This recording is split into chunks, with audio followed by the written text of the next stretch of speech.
Hi win, నా దగ్గర 2 papers ఉన్నాయి. ఒకటి బ్లాక్, ఒకటి వైట్. సో మనం ఈ రెండిట్లో దేన్ని ఇష్టపడతాం? వైట్ని ఇష్టపడతాం. ఎందుకంటే చాలా వైట్గా చక్కగా ఉంది. బ్లాక్ ఇష్టం ఉండదు, అశుభం, లేకపోతే బాగోదు. సో చెడుని దీంతో పోలుస్తాం. ఎందుకంటే దీని మీద మరకలు ఎన్ని పడినా మనకి కనిపించదు, ఆల్రెడీ మరకలు ఉండే ఉంటాయి. సో బ్లాక్ యొక్క స్వభావం అలాంటిది.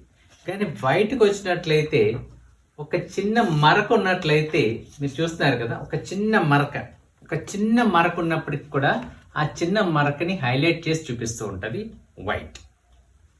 ఏంటంటే నేను చెప్పబోయేది మన జీవితంలో ఇలాగేనండి. సో తప్పు చేసేవాడు ఎన్ని తప్పులు చేసినా వాడిని సమాజం పట్టించుకోదు. వాడంతే, వాడు మరకతో ఉన్నాడు అని అంటూనే ఉంటుంది. అదే మంచి స్వభావం ఉండి మంచిగా ఉన్న వాళ్ళు ఒక చిన్న తప్పు చేస్తే ప్రొజెక్షన్ అంతా ఎంత మంచి ఉన్నా సరే ఆ ఒక డాట్ చూసారా, అక్కడికే ఫోకస్ అవుతూ ఉంటుంది. అర్థమవుతుందండి? జీవితాంతం ఈ యొక్క మరకతోని ఈ మచ్చతోని బతకవలసిన పరిస్థితిలోకి వెళ్ళిపోతూ ఉంటుంది. సో ఇదేంటి విషయం.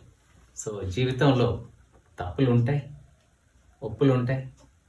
సో మన జీవితాన్ని ఇలా ఒక చిన్న స్పాట్ ఎక్కడో పడ్డాది, సమాజం మనని ఇలా నెయిల్ చేస్తుందని చెప్పి కుమిలిపోకుండా, ఎస్ అది జరగని, నేను ఈ మచ్చని నేను చెరిపేస్తాను, మిగతా మంచి పనులు చేసి ఇంకా బెస్ట్గా అని చెప్పి మనం ప్రయత్నించినట్లయితే మన జీవితాన్ని బెస్ట్ చేయవచ్చు. ఏమంటారు? Happy living.